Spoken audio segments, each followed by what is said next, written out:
রাত ৮টা বাজে। আমার স্বামী আমার হাতে মাছের ব্যাগ ধরিয়ে দিয়ে হনহন করে সে রুমে চলে গেল। আমি তার যাওয়ার পানে তাকিয়ে আছি। একটা মানুষ এতটা নির্দয় কি করে হতে পারে?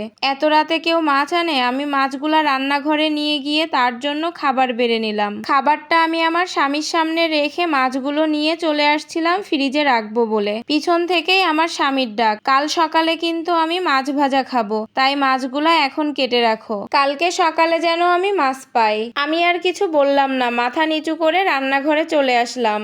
বাবা মা শখ করে নাম রেখেছিল আলো, কিন্তু জীবনে আলো আসলো না, অন্ধকার আর অন্ধকার দেখতে পাই। তারপরে আবার আসলাম পানির জগ নিয়ে। আমি আমার স্বামীর সামনে দাঁড়িয়েছিলাম, উনি ওনার মতো খেয়েই যাচ্ছে, কিন্তু একটাবার জিজ্ঞাসা করলো না, আলো তুমি কি খেয়েছো? আমিও না কার কাছ থেকে কি আশা করি। বিয়ের ১.৫ বছর হয়ে গেছে আর আমি মা হতে পারিনি। এর থেকে বড় কষ্ট আর কি হতে পারে? তাকে একটা বাচ্চা দিতে পারিনি, আর তাই তো আমার এই দশা। আমার স্বামী খাবার শেষ করে শুয়ে পড়লো। আমি সবকিছু গুছিয়ে লাইট অফ করে রান্নাঘরের দিকে গেলাম। এই বাড়ির নিয়ম, স্বামীর আগে কোনো স্ত্রী খাবার খেতে পারবে না। তাই রোজ আমি আমার স্বামীর জন্য রাত ১টা-২টা পর্যন্ত অপেক্ষা করি। বাবা নামক এই মানুষটা নেই, এই জন্য আমার এই অবস্থা। পাতিলে ভাত ছিল না, অল্প কয়টা ভাত ছিল। রান্নাঘরে দাঁড়িয়ে আমি ওই কয়টা ভাত খেয়ে মাছ কাটতে বসলাম। মাছের দিকে তাকিয়ে মুচকি হেসে বললাম, মাছ তুই আজকে না আসলেও পারতি। আজও আমার ঘুমানো যাবে না, জানিস তো আমি মাছ কাটতে পারি না। তারপরেও অল্প শিখেছি আর কাটতেও দেরি হয়। এই জিনিসটা আমার স্বামী জেনেও নিয়ে এসেছে। কি আর করা, তোকে আমার এখন কাটতেই হবে। মাছ কাটতে কাটতে কথাগুলো আমি নিজের সাথে একা একাই বলি। মাছ কাটতে কাটতে ভোর হয়ে গেল, আজান দিচ্ছে। আজ আর ঘুমাতে পারলাম না। মাছগুলো কেটে মাছগুলো ধুয়ে রেখে রুমের দিকে পা বাড়ালাম। নিজের রুমের দিকে এসে চুপ করে তাকিয়ে রইলাম। আমার রুম থেকে আমার স্বামীর খালাতো বোন বের হচ্ছে। আমাকে দেখে তো অবাক। আরে ভাবি, আপনাকেই তো খুঁজছি আমি। আপনি কোথায় ছিলেন? আমি রান্নাঘরে ছিলাম। আজকে কি নিতে এসেছো? ফোনের চার্জার নাকি চিরুনি নাকি টর্চ লাইট? না ভাবি, আমার না একটু চা খেতে ইচ্ছা করছিল, তাই আপনার কাছে এসেছিলাম। ভাবি ১ কাপ চা বানিয়ে দিতেন যদি। আচ্ছা ঠিক আছে, তুমি যাও, আমি নিয়ে আসছি। তখন বলল, না ভাবি এখন আর লাগবে না, আমার আর এখন ইচ্ছে করছে না চা খেতে। এ কথা বলেই দ্রুত নিজের রুমের দিকে পা বাড়ালো। আমি তার যাওয়ার পানে তাকিয়ে আছি। এটা নতুন কিছু না। পড়াশোনার জন্য আমার স্বামীর খালাতো বোন এ বাসাতে থেকেই পড়াশোনা করছে। রোজ রোজ রাত বিরাতে আমাদের রুমে আসাটা তার রুটিন হয়ে গেছে। এ বিষয়ে আমার স্বামী আমার শ্বশুর শাশুড়ির সাথে বলায় অনেক কটু কথা শুনতে হয়েছে। এরপর থেকে কিচ্ছু বলি না কাউকে। রাত বিরাতে ওকে চা আর নুডলস বানিয়ে দিতেই হবে, কারণ সে বাড়ির অতিথি।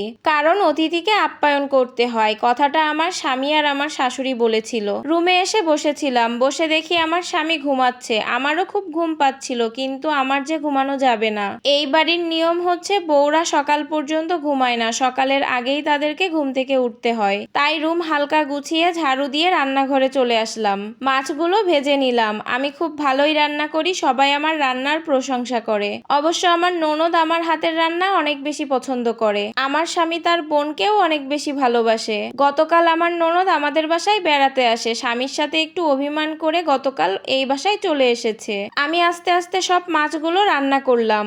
দুপুরে খাবার টেবিলে সবাই খাবার মুখে নিয়ে থুতু করছিল, কিন্তু আমার ননদ একটাও টু শব্দ করেনি। তখন আমার শাশুড়ি বলতেছে, এইগুলা তুমি ইচ্ছা করে করেছো বৌমা, যাতে করে আমার মেয়ে খেতে না পারে। এত হিংসা পেটে নিয়ে থাকো কিভাবে? তখন আমার ননদ বলে উঠলো, আহ মা ছাড়ো না, এতদিন ধরে তো খাচ্ছি, কখনো তো এমন হয়নি, আজ প্রথমই এমন হয়েছে। চুপ করো মা, ভাবির হাতের রান্না তো কতই খেলাম, কখনো তো লবণ মরিচ কম বেশি হয়নি। আর আজ হয়তো ভুল করে হয়েছে, আর তা না হয়তো গোপনে কেউ লবণ দিয়ে দিয়েছে।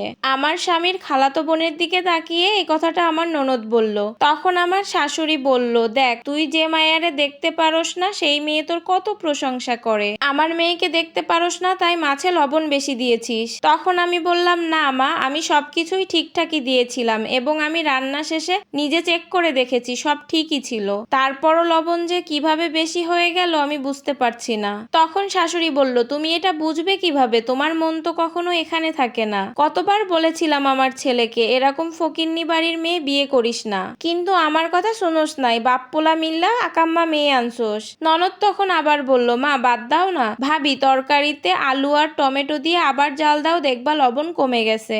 আমি বললাম ঠিক আছে। তখন আমার শাশুড়ি রাগে ফুঁসতে ফুঁসতে ডাইনিং টেবিল থেকে চলে গেল। আমার স্বামী আমার দিকে তাকিয়ে আছে। তখন আমার স্বামীর খালাতো বোন বলে উঠল, এবার তো খুশি হয়েছো ভাবি, ঘরে অশান্তি ছাড়া কিছুই দিতে পারে না, বাপের বাড়ি থেকে কি কিছুই শিখে আসেনি? তখন আমার ননদ বলে উঠল, রূপা তুই এসব কথা কি বলতেছিস? তুই কি পারিস? তুই তো পারিস অন্যের সংসারে আগ বাড়িয়ে কথা বলতে।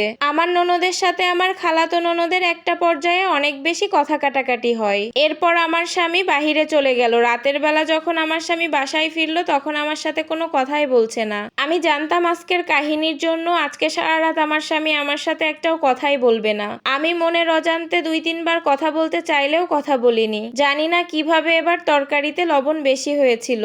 আমি অনেক কিছু ভাবতে ভাবতে কখন যেন ঘুমিয়ে পড়েছি আর কখন যেন সকাল হয়ে গেল। এমন সময় আমার শাশুড়ি চিল্লাচিল্লি করে উঠল, সবাই কোথায়, দেখে যা তোদের ঘরের বউ কি করেছে। শাশুড়ির চিল্লাচিল্লি দেখে সবাই আসলাম আর দেখলাম শাশুড়ি আমার দিকে তাকিয়ে আছে। তখন শাশুড়ি আমার চুলির মুঠি ধরে বলল, দেখতে পাচ্ছ সবাই আমার ছেলের টাকা কিভাবে নষ্ট করে? বৌমা এত ভালো ভাত বাড়ির পিছনে কেমনে ফেললা? তখন আমি বললাম, মা আমি তো ফেলিনি। তখন আমার খালাতো ননদ বলল, তাহলে তুমি না ফেললে ভাতগুলো কি উড়ে এসেছে? আমি বললাম, মা আমি সত্যিই ফেলিনি, আমি কেন ফেলবো? প্রতিদিন আপনার ছেলে ভাত খাওয়ার পরে তেমন একটা ভাত থাকে না। আমি হয় অল্প খাই, না হয় কোনোদিন না খেয়ে থাকি। আর আমার সংসারে প্রতিদিন এমন কেন ঝামেলা হচ্ছে কিছুই বুঝতে পারছি না। কিন্তু বিশ্বাস করুন সত্যি মা, আমি ভাত ফেলিনি। আমার স্বামী এত সময় চুপ করেই ছিল। হঠাৎ আমার স্বামী রেগে গিয়ে আমার গায়ে হাত তোলে। আমার স্বামী আমাকে ইচ্ছা মতো মারতে লাগলো। এমন সময় আমার ননদ আসে। ভাবি তুমি আর কত অপমান সহ্য করবে? ভাবি তুমি কিছু বলো না কেন? শাশুড়ি তখন বলল, বড়দের মধ্যে তুই নাক গলাতে আসবি না। তখন আমার ননদ বলল, আর না মা, অনেক হয়েছে। এই দেখো প্রতিদিন ভাত কে নষ্ট করে? আমার ননদ তার হাতের ফোনটা নিয়ে সবাইকে একটা ভিডিও দেখালো। ওইখানে স্পষ্ট দেখা যাচ্ছে আমার স্বামীর খালাতো বোন প্রতিদিন ভাত চুপি চুপি এসে ফেলে দিয়ে যাচ্ছে, যাতে করে আমারে ফাঁসানো যায়। এই ভিডিওটা দেখে সবাই মাথা নিচু করে রইল। তখন আমার শ্বশুর রেগে গিয়ে আমার শাশুড়িকে বলল, শোনো তোমার বোনজিকে এক্ষুনি এই বাড়ি থেকে বের করে দাও। এরকম তৃতীয় পক্ষ মেয়ে থাকলে কখনোই আমার ছেলের বউ সুখী হতে পারবে না। আর শোনো, সবাই আমার বৌমার কাছে মাপ চাও। বাংলাদেশে প্রতিটা মেয়ে যে সুখী থাকে এমনটা না, অন্যের জন্যেও কিন্তু সংসার ভাঙে অনেকের। এজন্য সম্পর্কের মাঝখানে কখনো তৃতীয় ব্যক্তি আনতে নেই। আর এই পুরো গল্পটা একটা আপুর জীবন থেকে নেওয়া।